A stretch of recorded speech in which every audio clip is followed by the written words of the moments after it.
11, the word sin sending is a very important activity, brethren. Because we send someone around, we normally have the power of the person, di ba? Magpadalata.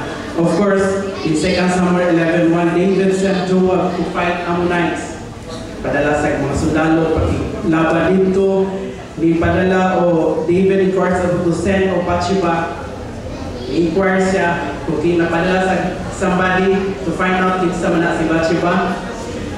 He sent someone for Uriah. Or David sent the death warrant with Uriah in verse 14 and 15. So, he controls the members of the cast. Actually, nahulog sa dili mo ito ng actor at the same time of director because he shapes, destroys their lives.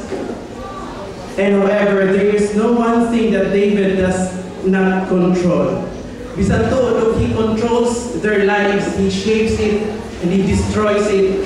Kung man ang dili niya makontrol mga igsunan, what David doesn't control is what? It is sin. Because although it seems to control outward action, although na-control niya mga igsunan, but sin controls his choices and motivation. Now the story, God goes that David's sin and excuse of their own. Of course, someone will gisulti mga igsunan nga,